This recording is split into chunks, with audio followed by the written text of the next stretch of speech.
안녕하세요. 저는 서울에서 메이크업 일을 하고 있는 40대 여자입니다. 사연을 들어보면 세상에 참 별일이 다 있다는 생각이 들지 않나요? 저도 무척이나 공감합니다. 하지만 제가 겪어온 일도 돌이켜보면 사연으로 나올 법한 일이라는 생각이 들더라고요. 그래서 이렇게 용기 내서 글을 작성해 보았어요. 이제는 잊고 살고 있는 일이긴 하지만 평생 잊히지 않는 상처이기도 하고요. 혹시 저와 비슷한 상황에 처하신 분이 계시다면 절대 좌절하지 말고 제 이야기를 통해 위로를 받아가시면 좋겠어요. 저는 정말 지금이 너무 좋고 행복하거든요. 제가 겪은 일은 평범하지도 행복하지도 않은 일이지만 지금의 저는 정말 제 일도 즐겁게 잘하고 있고 행복하답니다. 그러니까 이 사연을 듣는 모두들 힘들고 어려운 순간이 있을지라도 포기하지 말고 주저앉지 말고 끝까지 나의 길을 걸어가시면 좋겠어요. 제가 그랬거든요. 이제부터 제가 겪었던 경악스러운 이야기를 해볼게요. 사실은 내 주변 친구의 이야기, 내 가족의 이야기, 내 애인의 이야기가 될 수 있다고 생각해요. 모두들 공감하시면서 재미있게 들어주시면 감사하겠습니다. 제 어머니는 미용 일을 하셨습니다. 동네에서는 1등으로 손이 빠르시고 가격도 저렴해서 인기가 많은 미장원을 운영하셨습니다. 어머니의 손은 항상 퉁퉁 불어 있었습니다. 어린 저는 어떻게든 엄마를 도와보겠다며 아주머니들 파마를 해주실 때 옆에서 헤어롤을 집어드리고 고무줄을 챙겨드리며 칭찬을 받았던 기억이 있습니다. 미장원에서 수건은 또 얼마나 많이 쓰이는지 아시나요?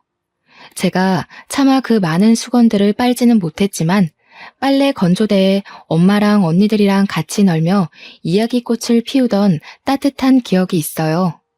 작은 미장원을 운영하셨던 엄마는 집안일을 하랴 미장원에서 일하시랴 몸이 100개라도 부족하게 바쁘셨어요. 엄마가 그저 좋았던 저는 엄마한테 찰싹 달라붙어서 거의 엄마 미용실에서 살다시피 했었네요. 하도 미장원이 놀이터라 생각하고 붙어 있다 보니 동네 아주머니들과도 가까이 지내며 저는 어른들께도 싹싹하게 잘 대하고 엄마를 따라 손재주도 좋은 아이로 자랐습니다. 그리고 저희 아버지는 남대문에서 액세서리 도매 소매업을 하셨습니다. 그래서 이른 새벽부터 늦은 밤까지 고생을 하시며 바삐 일을 하셨죠.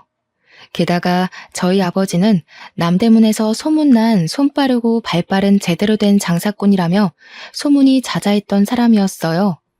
하지만 아버지께서는 저희 가족들과 다정하게 시간을 보내지 못한 점이 지금까지도 아쉽다며 한숨을 내쉬곤 하시지만 누구보다 성실하고 가족들을 생각하셨던 분이라는 것을 저희 가족은 알고 있었죠.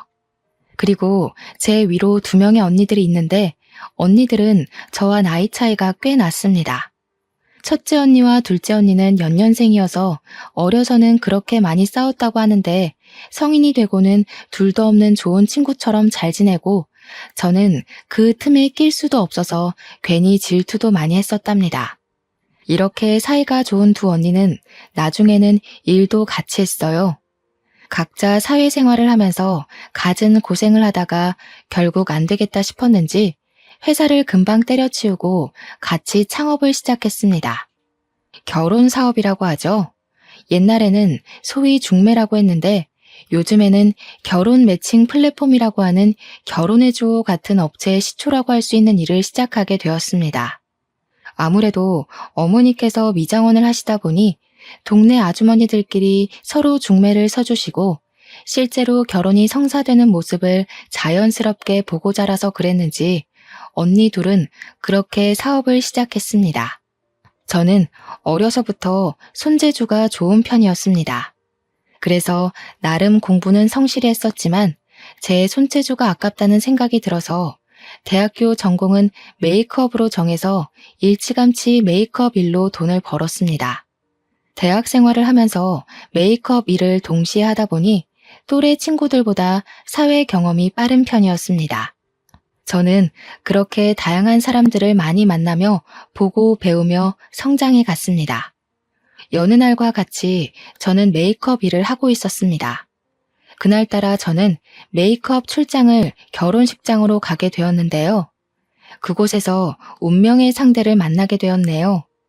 다른 남녀의 운명 같은 날에 저의 운명도 이렇게 단정 지어질 거라고는 꿈에도 상상을 못했지만 말이에요. 저는 신부의 메이크업을 도와드리고 있었습니다. 결혼식 당일 새벽, 저는 하나하나 신중하게 오늘 누구보다 아름다운 신부일 수 있게 섬세하고 꼼꼼히 메이크업을 해드리곤 하죠. 그런데 사실 신부가 메이크업하는 자리에는 웬만하면 친정어머니나 남편 정도만 자리를 함께하는 경우가 많아요. 친정 언니들이라든지 가까운 친구가 찾아오기도 하고 같이 이야기를 하며 긴장을 달래주려는 경우도 있긴 하지만 말이에요. 그날의 경우 친정 오빠라는 분이 찾아오셨어요. 동생을 유달리 특별하게 생각했던 것 같아요. 여동생이 웨딩 메이크업을 하기도 전에 찾아오는 경우는 저도 일을 하면서 처음 보는 경우라 신기하긴 했어요. 너무 예쁘네, 우리 동생. 어쩜 공주님 같아. 최고다. 내가 봤던 모든 신부 중에 제일 예쁜 것 같아. 그래서였을까요? 괜히 눈길이 더 갔습니다. 저렇게 다정한 오빠도 있구나. 신기했습니다. 그분도 저에게 관심이 있었던 것 같아요. 여동생보다 더 앳되어 보이는 여자애가 웨딩 메이크업 담당 아티스트라며 열심히 화장을 하는 모습이 흥미를 끌었다고 해요. 원래는 메이크업 받는 본인이나 신부들과 주로 대화를 하며 메이크업을 완성하게 되는데 당시 웨딩 메이크업을 했을 때에는 신부님 오빠분이랑 더 신나게 이야기를 했어요. 여동생이신가 봐요. 정말 예쁘셔서 화장을 진하게 하지 않아도 신부 화장이 참 예쁘게 되네요. 그렇죠? 제 동생이에요. 메이크업 해주신 분도 예쁘신걸요? 민낯이신 것 같은데 아주 빛이 나시네요. 그것이 오빠와 첫 만남이었습니다. 결혼식은 예쁘게 잘 올라가게 되었어요.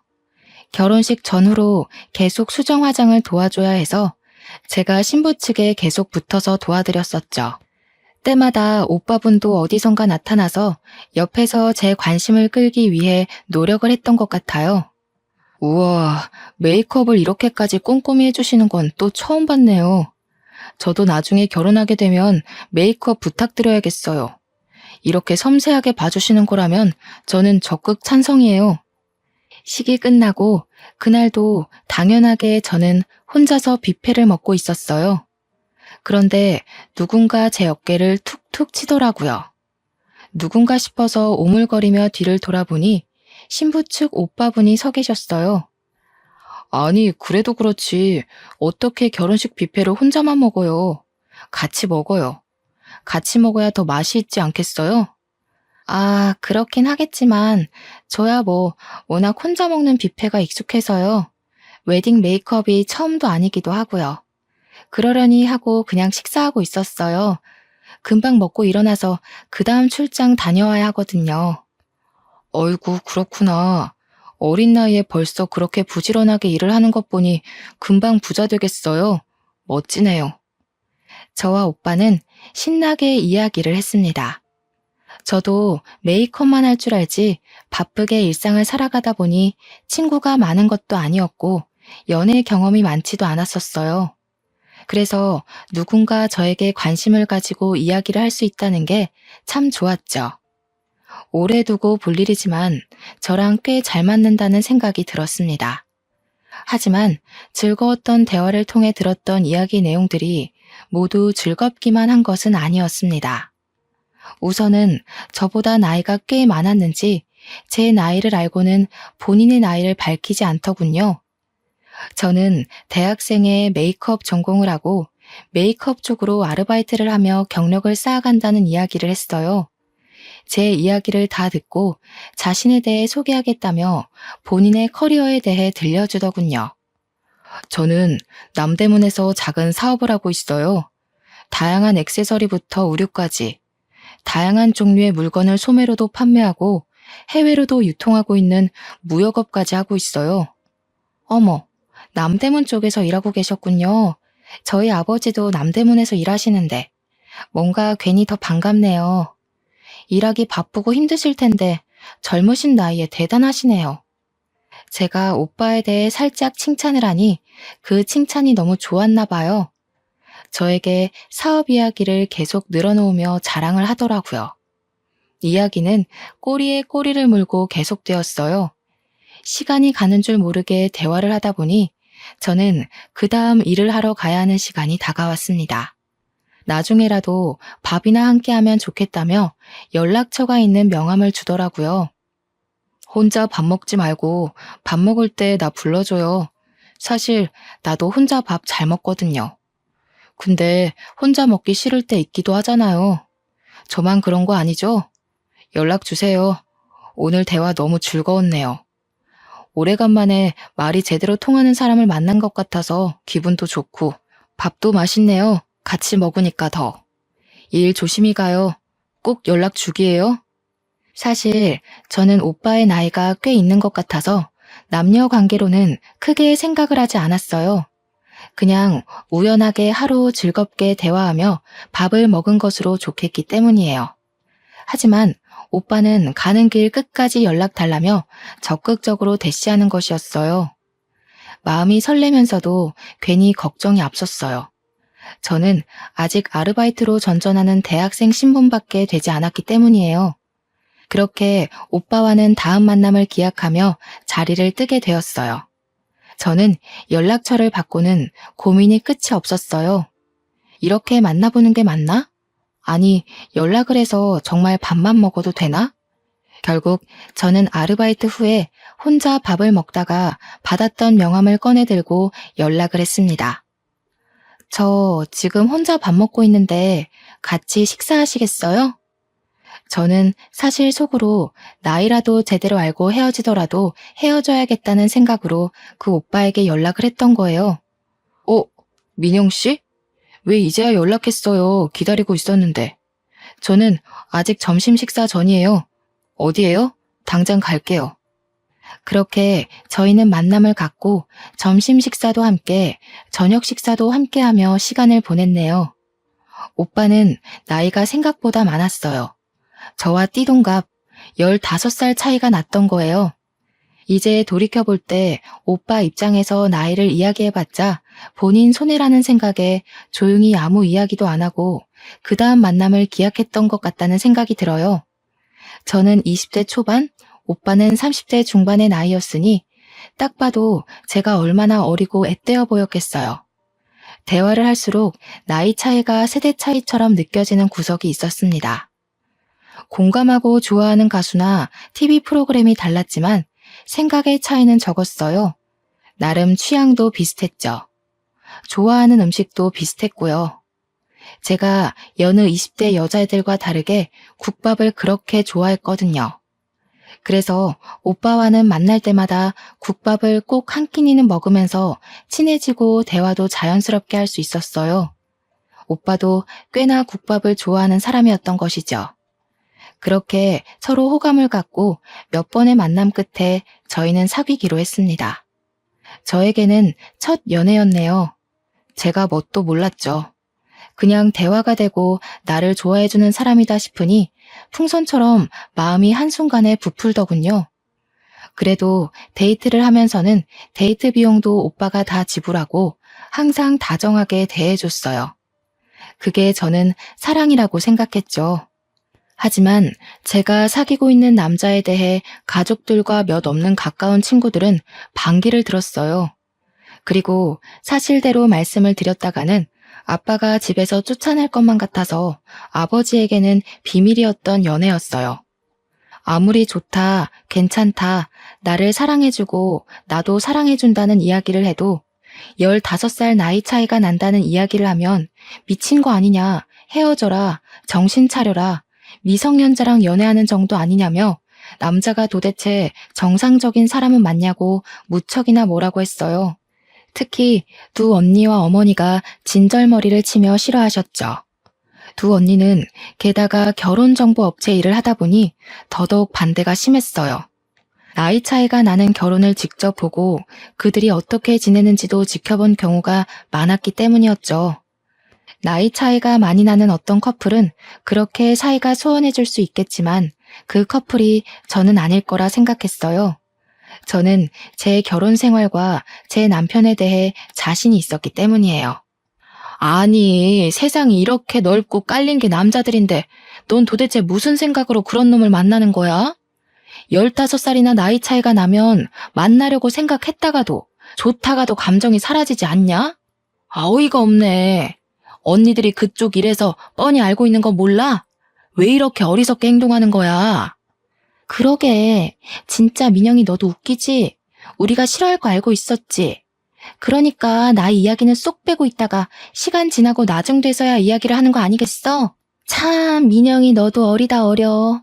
그 남자놈은 무슨 도둑놈 심보인지 알 수가 없네.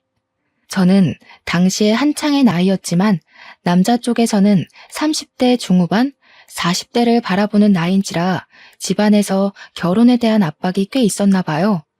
저는 결혼 생각이 전혀 없었어요. 하지만 오빠는 사귀기 시작한 지 한 달쯤인가 되었을 때부터 결혼에 대한 이야기를 하기 시작했어요. 저는 너무 이르다는 생각이었죠.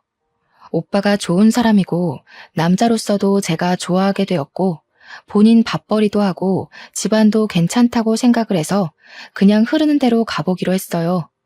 20대 초반에 저는 결혼에 대한 마음이 없었지만 남자 쪽 집안에서 꾸준히 결혼 이야기를 했고 오빠도 결혼을 원하는 상황이어서 어느새 저에게 결혼이라는 주제가 자연스럽게 여겨지게 되었어요. 게다가 결혼 이야기를 하게 된 것도 한 달이 지난 시점부터였고 진지하게 결혼 이야기를 하며 저에게 프로포즈를 한 것도 정식으로 사귄 지 4개월 만의 일이었죠. 제 주변 친구들과 가족들에게도 말할 수밖에 없는 상황이 찾아온 거죠. 연애를 할 때에도 다들 그렇게 반대를 했는데 제가 결혼을 한다고 하면 얼마나 반대를 할지 무서울 정도였어요. 역시 걱정한 대로 친구들과 언니들은 무척이나 나무라며 저를 몰아세웠어요. 사계절은 만나봐야지 않겠어? 그 사람 너보다 20살이나 많다며. 그렇게 급하게 결혼까지 하다가 탈라면 어떻게 하려고 그래? 민영이 너 정말 그 사람에 대해 다 잘 알고 있다고 생각해? 20살 아니고 15살 많아. 그리고 자기 일 책임감 있게 잘하고 나 아껴주고 집안에도 문제 없어. 그것 말고 뭐가 더 필요해? 내 결혼인데 어떻게 그렇게까지 반대할 일이야? 저도 오빠와의 결혼에 대해 확신이라기보다는 고민을 하고 있었는데 하도 주변에서 몰아붙이다 보니 제가 오기가 나더군요. 내가 잘 사나 못 사나 봐라. 나 정말 잘 살 자신 있다. 보란 듯이 보여주고 싶어졌어요. 실제로 저희는 연애를 하는 동안 싸우거나 작게라도 의견 충돌이 생긴 적이 없었어요. 커플들이 자연스럽게 티격태격한다는 것이 어떤 건지도 이해할 수 없었죠. 주변에서는 그래도 싸워도 보고 긴 기간 지켜보면서 신뢰를 쌓아가는 것이라며 걱정 어린 조언들이 끊이지 않았습니다. 저는 프로포즈를 받고 그 후로 3개월이 지난 후에 결혼식을 올리게 되었습니다. 지금에서야 그 시간들을 돌아보면 왜 뭐가 그렇게 급해서 1년이 되지도 않는 시간 동안 쪼들리듯이 결혼식을 올렸던 것인지 저도 콩깍지가 어지간히 단단하게 쓰여 있었다는 생각이 들어요. 축복이라기보다 많은 사람들의 걱정과 염려 속에 저희는 신혼생활을 시작하게 되었죠. 사업을 하던 남편 덕분에 그래도 결혼 초기 자본으로 서울에 있는 작은 아파트에서 살 수 있었어요. 너무도 기뻤어요. 저는 항상 주택이나 빌라에서만 살아왔기에 아파트에서 사는 것이 꿈이었어요. 저는 부모님으로부터 독립도 하기 전에 결혼을 하게 되어서 아담하지만 내 집이라는 공간이 생긴 것도 참 좋았답니다. 그렇게 내 꿈을 이루었다는 생각에 한껏 부풀어 있었던 것도 잠시였죠. 곧 악몽처럼 현실이 다가왔습니다. 하루는 저희 신혼집에 가스 점검이 있었어요. 그래서 점검하신다는 기사분을 들여보냈는데 저희 집을 유달리 유심히 보는 거예요. 저도 처음엔 아무 생각이 없었지만 점차 이상하다는 생각이 들었습니다. 가스 점검을 하시는 것도 지켜보는데 제대로 하는 것 같지 않았어요. 혹시 점검하시는 분 진짜 맞으세요? 아까부터 저희 집을 계속 두리번거리시고 가스 점검은 하는 동 마는 동 하시길래요. 아, 네. 그럼요. 점검 나와서 점검하고 있잖아요. 빨리 끝낼게요. 본인이 점검을 한다고 하는데 덧붙일 말은 크게 없었습니다. 그래서 그냥 저는 집안일을 마저 했어요. 그런데 말이죠. 그 다음 그분의 행동이 더 이상했습니다.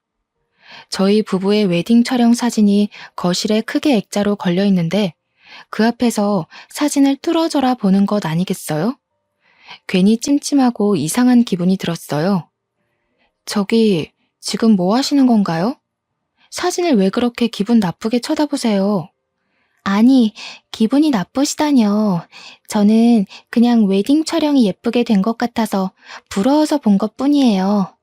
참 별것도 아닌 걸로 과민하게 구시네. 뭐 불안하고 찔리는 거라도 있으신가 봐요?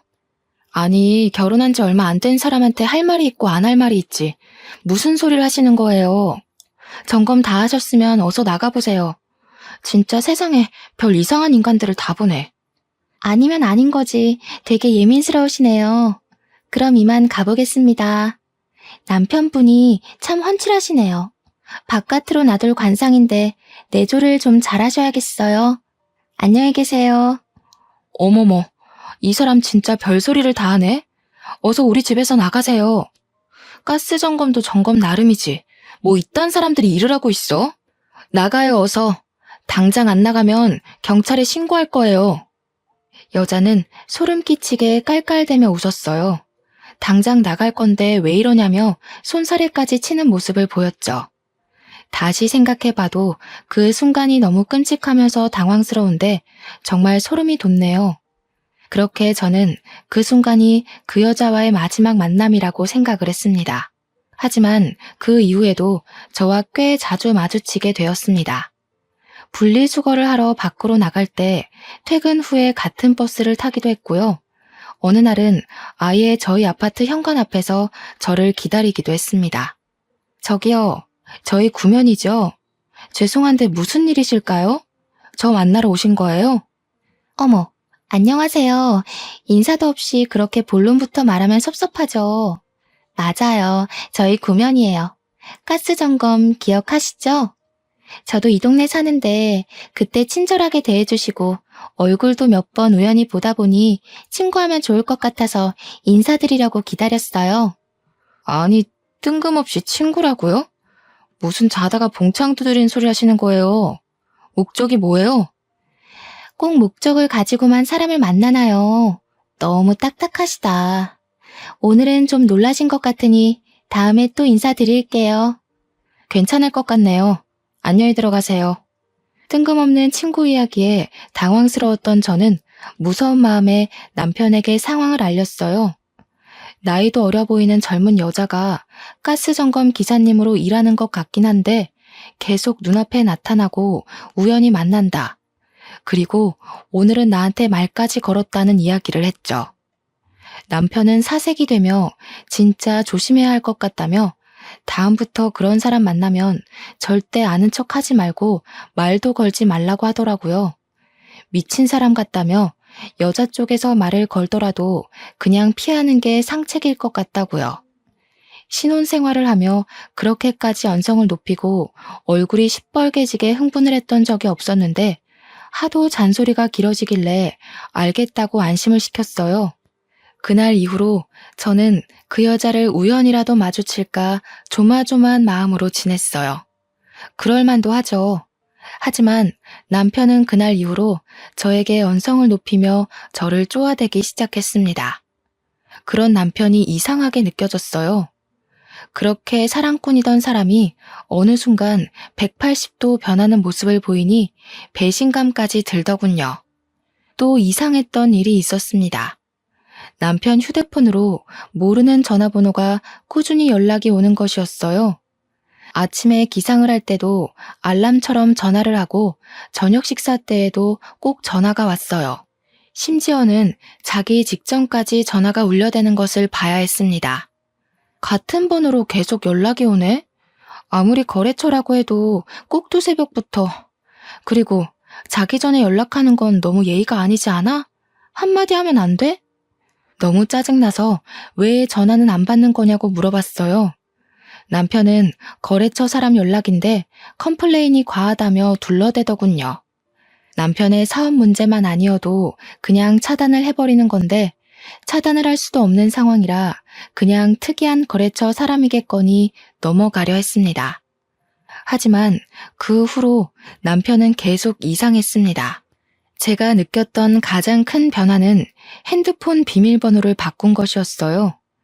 남편의 비밀번호는 헷갈리고 귀찮다며 0000 이렇게 4자리를 썼습니다. 그리고 휴대폰에 크게 비밀이랄 것도 없었어요. 하지만 어느 날부터인가 다른 비밀번호를 쓰고 있더라고요. 여보, 비밀번호 바꿨던데? 왜 바꿨어? 귀찮다면서. 아, 그냥 도난이라도 당했다가 괜히 일나면 복잡해지잖아. 이런 핑계를 다 대더라고요. 의아했지만 그냥 애써 넘어가려 했습니다. 저는 메이크업 일을 꾸준히 했기 때문에 개인 스케줄이 들쭉날쭉했습니다. 그날도 출장 메이크업이 있는 날이었어요. 제가 나갈 채비를 다 하고 집 밖으로 나갔다가 지갑을 두고 와서 다시 집에 들어갔었는데 남편이 누군가와 통화를 하고 있더라고요. 그래서 조용히 엿들었어요. 나갔어. 진짜 나갔다니까. 그래. 알겠어용. 곧 보자. 나도 보고 싶어용. 나갔다는 건 아무래도 제 얘기겠죠. 그건 아무렇지도 않았습니다. 하지만 콧소리를 흥흥거리며 애교 섞인 이야기를 하며 누군가에게 보고 싶다고 속삭이는 남편의 모습은 저도 난생 처음 봐서 까무러칠 뻔했습니다. 아무래도 남편한테 비밀이 있다는 안 좋은 예감이 들었어요. 지금 아는 척을 해야 하나, 나중에 크게 제대로 잡아야 하나, 순간 고민이 들더군요. 하지만 이내 아니겠지, 제 마음 편하자고 넘어가려 했었네요. 그렇게 저는 일을 하러 나왔습니다. 조용히 남편에게 들키지 않고요. 하지만 제가 죄를 지은 것도 아니고 잘못한 것도 하나 없는데 집에서 들어가고 나가는 것도 눈치 봐야 하고 남편의 덜미를 어떻게 잡아야 하는지 고민을 하는 상황도 너무 열이 뻗치더라고요. 하루 종일 머릿속을 떠나지 않았어요. 남편이 다른 여자와 뒹구는 모습까지 상상이 되니까요. 끔찍했어요. 차라리 현실을 마주하고 끝내려면 빨리 끝내버리는 것이 낫겠다는 생각이 들었어요. 제 생각이 확고해진 계기가 있었습니다. 여태 한 번도 없었던 해외 출장을 간다는 것이었어요. 신혼 1년도 지나지 않았는데 어떻게 이럴 수 있는 거지? 정말 눈물이 핑 돌더군요. 아무리 좋게 생각해보려 해도 쎄하다 싶고 이상하다는 생각이 계속 끊이질 않았어요. 그렇게 언니들한테 조언을 구했습니다. 언니는 난리를 치면서 남편 머리채를 뜯어놓고 말겠다며 무지하게 화를 냈어요. 언니들은 같이 사업을 하며 불륜에 관한 이야기를 많이 듣다 보니 이골이 난 상태였더라고요. 덕분에 제대로 조언을 들을 수 있었습니다. 우선은 증거가 될 만한 자료들을 모아야 한다고요. 그냥 화가 난다고 화를 내지르는 게 답은 아니라고 하더군요.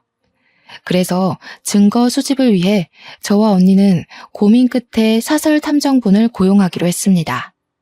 증거 수집을 제대로 해야 하기 때문에 너무 놀라거나 당황스럽다고 피하시면 안 됩니다. 저는 사진을 계속 찍을 거예요.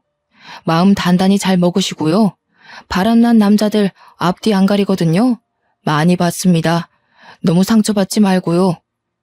고용한 사설 탐정을 따라 남편의 뒤를 따라가 보았습니다. 남편의 치밀함에 기가 차더군요. 우선 차량부터가 남편 소유의 차가 아니라 렌터카로 빌려 타더라고요. 이때부터 마음은 이미 울컥울컥했습니다. 렌터카를 대여해서 서울 외곽으로 빠지더군요. 입이 다물어지지 않았어요. 분명 저에게는 중요한 해외 출장이라고 했거든요. 그렇게 서울 외곽을 달려 도착한 곳은 한 허름한 호텔이었습니다. 들어가지 말라고 속으로 그렇게 빌었는데 남편은 기어코 호텔 방으로 들어가더군요. 탐정부는 우선 남편이 호텔로 들어가는 사진부터 렌터카까지 사진을 찍었습니다. 저는 이게 현실인지 꿈인지 어벙했어요. 같이 동행한 언니가 정신 똑바로 차리라며 제 남편 욕을 쏟아붓고 제 손을 잡고 호텔 방으로 향했습니다. 사실 상상만으로도 끔찍한 일인데 직접 제 눈으로 보면 정말 쓰러질 것만 같았어요. 그래서 한참을 망설이고 문 앞에서 기다리다 제가 선택한 남자의 실체를 제대로 마주하고 깔끔하게 끝내자는 다짐을 하며 방문을 두드렸죠. 누구세요? 남편은 꼴보기 싫은 차림에다가 황당한 얼굴로 저를 쳐다보았습니다.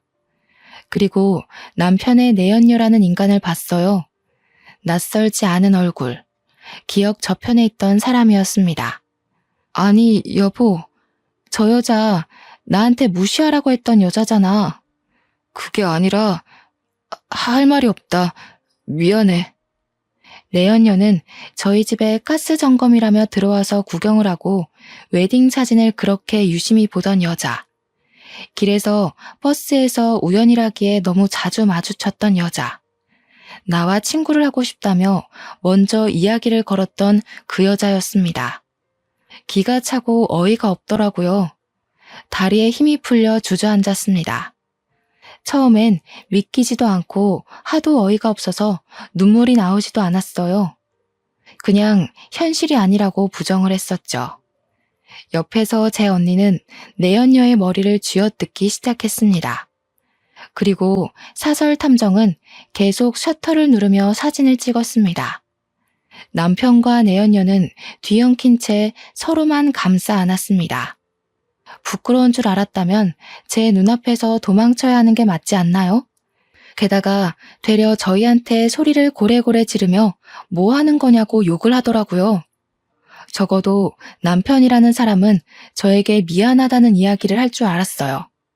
하지만 바람을 피우면 원래 이렇게 간이 커지고 이기적이게 되는 걸까요? 아니면 이기적이고 못된 사람들이 바람이 나는 걸까요? 어떻게 저한테 미안하다, 잘못했다 한마디가 없었을까요? 정말 무릎을 꿇고 싹싹 빌어도 용서를 해주지 않을 판에 다시 생각해도 괘씸해 죽겠네요.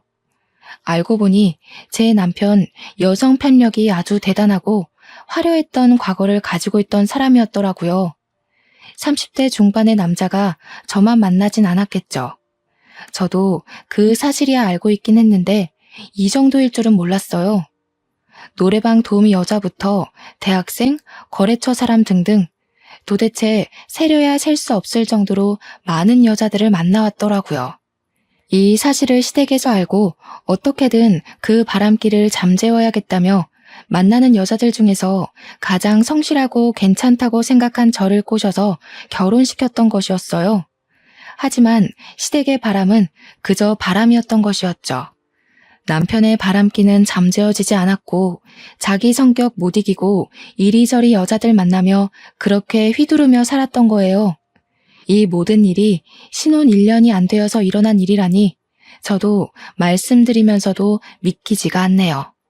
그리고 내연녀와는 무슨 관계이고 언제 어떻게 만났으며 왜 결혼을 했음에도 더러운 관계를 유지했느냐고 물었어요. 남편의 대답이 더 기가 찼죠. 둘이 처음으로 만난 것은 제가 메이크업을 해줬던 동생 결혼식장, 저와도 처음 만난 곳에서 내연녀와도 처음 만났던 것이죠. 기가 막히는 상황에 어이가 없어서 이 얘기를 들어야 하나 말아야 하나 고민이 되었지만 얘기나 들어보자는 마음으로 이악 물고 얘기를 들었습니다. 남편이 설명하는 내연녀의 실체는 여동생의 결혼식장에서 만났던 여동생의 친구분이었다는 거예요. 저와 그렇게 연애를 시작하고 만나는 동안에도 여동생 친구라는 사람을 동시에 만나왔던 것이더라고요. 이걸 눈치도 채지 못했던 제가 어찌나 바보같이 느껴지던지요. 뭐라고? 그러면 신우는 이 상황을 알고 있어? 자기 친구랑 오빠랑 바람났다는 것을? 알고 있긴 해. 근데 참 상황이 어려웠지. 이렇게 말끝을 흐리는데 진짜 엎어치기를 하고 싶더라고요. 똑바로 설명 좀 해보라고 해서 들어보니 신우는 저보다 자기 친구와 사귀고 결혼까지 하는 것을 더 원했더라고요. 참나, 이런 사실도 제대로 모르고 있었는데 제가 시댁 식구들한테 잘하는 모습을 보고는 얼마나 기가 차고 웃겼을까요? 제대로 비웃음거리가 된 기분이었어요.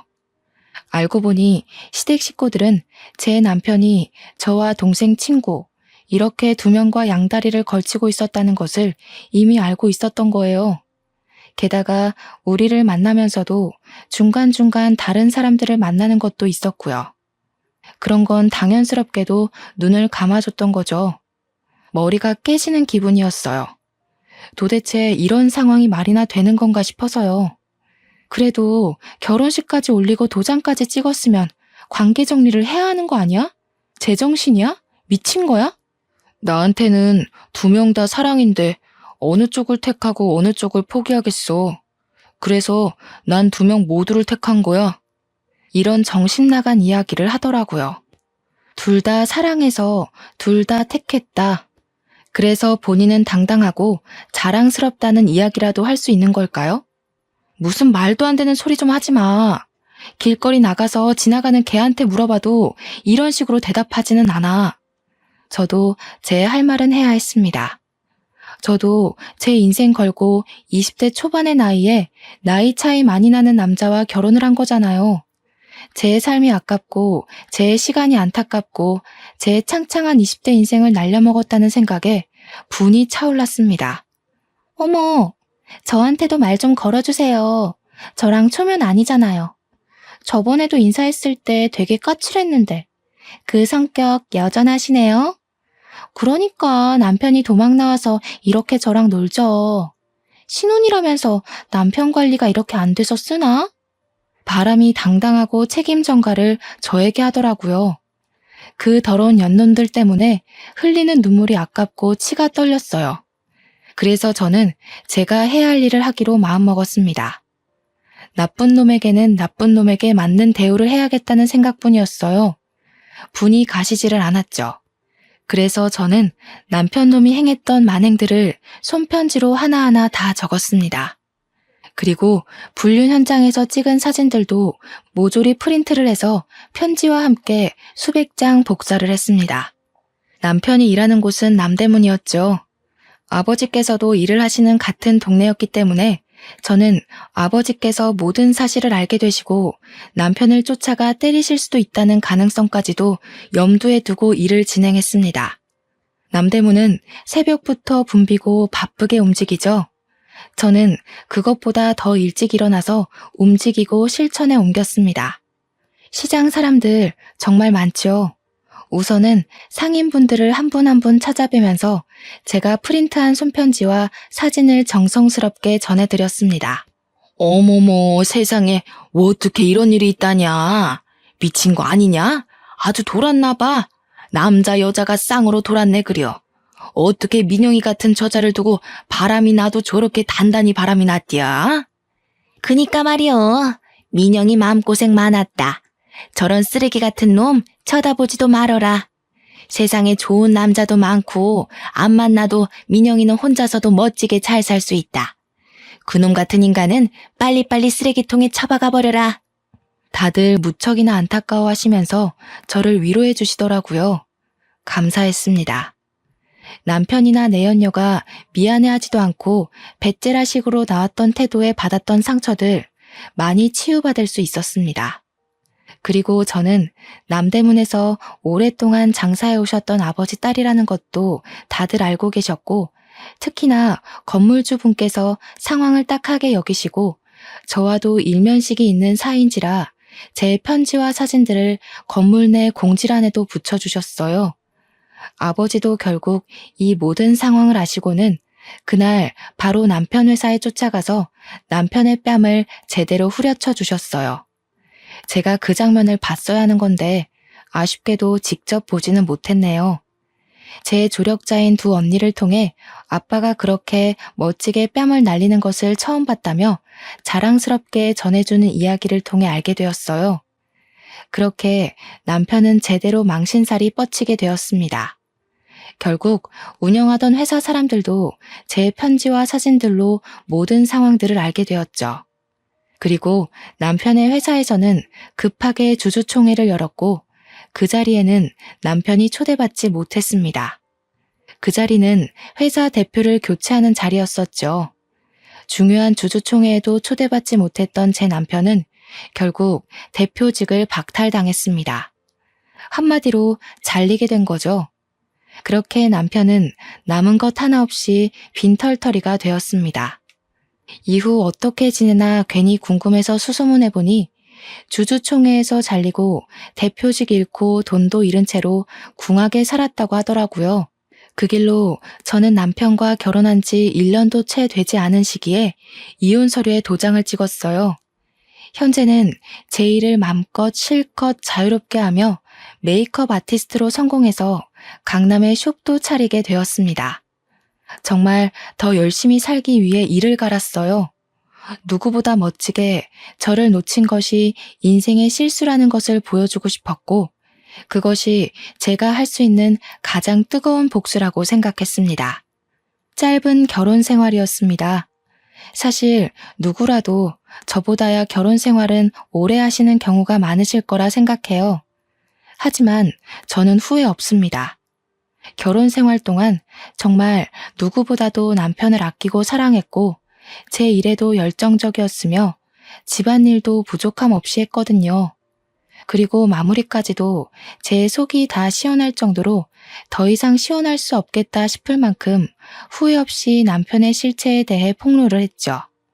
어떤 분들은 분명 너무 과한 게 아니냐고 하실 수 있겠지만 아니요, 저는 최선이었고 다시 그 순간으로 돌아간다 해도 같은 선택을 하고 전 남편에게 제대로 창피를 줬을 것 같아요. 사실 제가 그렇게까지 하지 않았더라면 남편은 분명히 새로운 여자를 만나서 자기 원하는 대로 가지고 놀다가 질리면 또 새로운 여자들을 만나고 문어발식으로 만나고 양다리에 세 다리, 네 다리 걸치며 그렇게 색광처럼 살았을 거예요. 그리고 어떤 분들은 바람에 대해 눈 감고 넘어가는 경우도 있을 거라 생각해요. 저도 존중하고 이해합니다. 사실 저에게 아이가 있었다면 이렇게까지 악랄하고 제대로 복수를 하지는 못했을 것 같아요. 제 남편이긴 하지만 아이의 아빠란 역할도 무시할 수는 없기 때문이죠. 제 이야기 끝까지 경청해 주셔서 감사합니다. 제가 말씀드린 전 남편 같은 놈 절대 마주치지도 엮이지도 않길 진심으로 기원해요. 모두들 좋은 인연들만 주위에 가득하시길 응원하겠습니다. 항상 행복한 일들만 가득하시길 바랄게요. 감사합니다. 오늘도 좋은 하루 보내세요.